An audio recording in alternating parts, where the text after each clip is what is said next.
Hello YouTubers, Alaska Prepper here. Well, I'm doing a quick video because this is my lunchtime right now, but I was taking a look at the news, just scrolling through the internet, and I found this thing here on gold.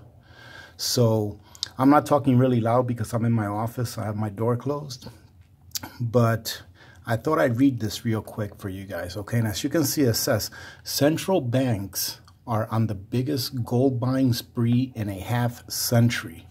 Okay, so let's carry on because I can't take too long for this, all right? So, and this article is from the 30th of January, so just a couple of days ago. So carrying on, central banks bought more bullion last year than any time since 1971 when the U.S. ended the gold standard. Governments added 651.5 tons of gold to their coffers in 2018, a 74% increase from the previous year, according to a report from the World Gold Council. Russia, which is de-dollarizing its reserves, was the biggest buyer, followed by Turkey and Kazakhstan. Hungary also made a large purchase, citing gold's lack of counterparty risk and role as a hedge against changes in international finance system, the World Gold Council said. Now, did you get this, ladies and gentlemen? It says, Hungary also made a large purchase, citing gold's lack of counterparty risk. That's the key word right there, lack of counterparty risk. All right, and that's exactly what gold is. It's real money. You don't have to rely on someone else. You don't have to trust anyone else to know that you have real money in your hand when you have gold and or silver in your hands, okay?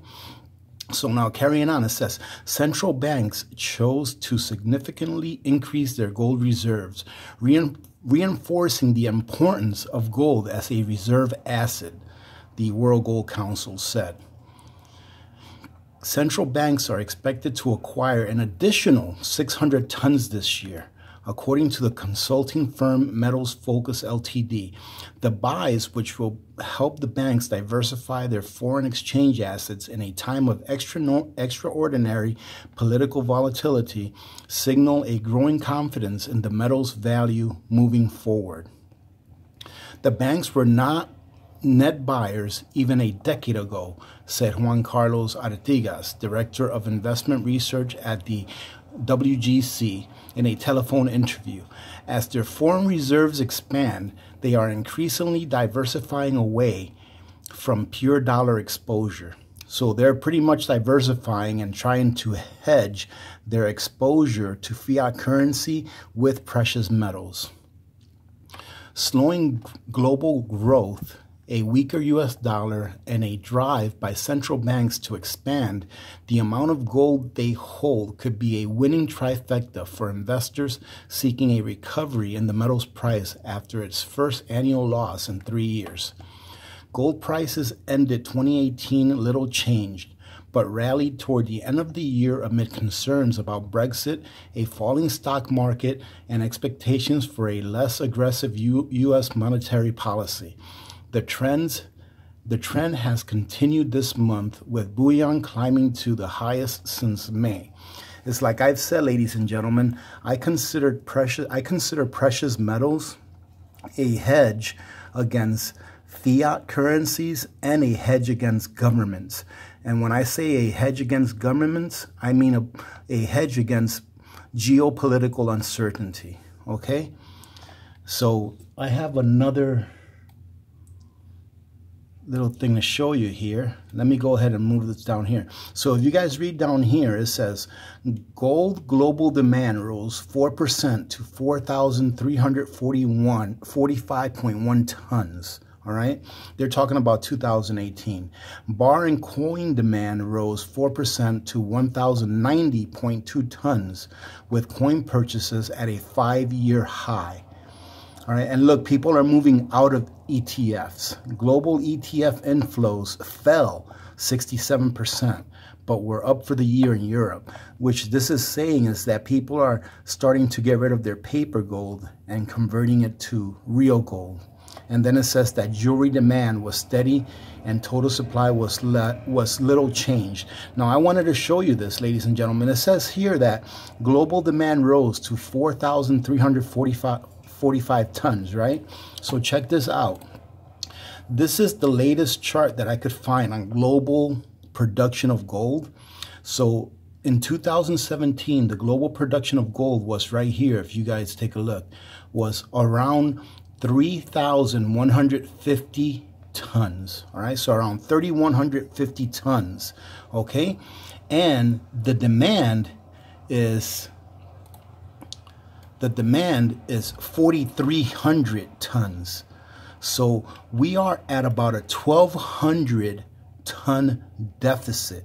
Okay, we've been running a deficit in gold and in silver for the last several years.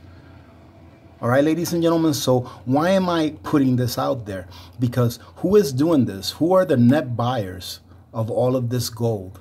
It's central banks. Now, why are central banks buying gold? That's the question. You can go ahead and try to answer that yourselves. Why are central banks buying gold? All right, if gold is a barbarous relic, why are central banks and governments and more people buying gold? That's the question. They've been buying gold at a higher rate, all right, than since 1971, all right? And what happened in 1971?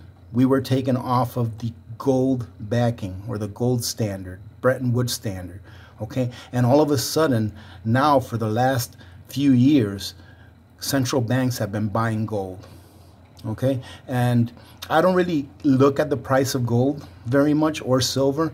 The way I see it is, when I go buy silver, anything under $20 an ounce is being given away. All right, that's how I see it. It's my opinion. Silver at less than $20 an ounce is being given away. All right, so if you guys can afford to buy silver, I would buy some. I'm not telling you what to do. You need to do your own research, because, as you know, I'm not very smart and I'm not a financial advisor. Okay, I'm just giving you my opinion. But I thought it's pretty interesting that this is out there for people to see, that central banks are now buying gold at a higher rate, all right, than half a century ago. Okay, so that's all I've got, ladies and gentlemen. I'm not going to be able to put a link to this. Oh, actually, you know what? I can put a link to this. Hopefully it'll upload before I'm done here for the day, because it'll only take me a minute to just go ahead and put it up, because I'm uploading it with my phone. But hopefully you guys get something out of this. Leave it in the comments if you guys want to leave anything in the comments on why you think central banks are all of a sudden buying large amounts of gold, which actually is not really all of a sudden, but it's being put out there for everyone to see now. Okay, that gold is being bought at a higher rate than what it is being produced. Okay, so my theory is that the delta, or the difference of the gold that is being purchased by central banks and the gold that is being produced, okay, is probably coming from the west and heading towards the east. As you can see here, it says here that Russia, Turkey, Kazakhstan, and of course China is always a net buyer of gold. Okay, they're always, they don't deport gold. They buy gold, and whatever gold they produce, they keep in their country, with the exception of the few little pandas that you can buy on the market. But just about all of the gold that their government produces, they keep.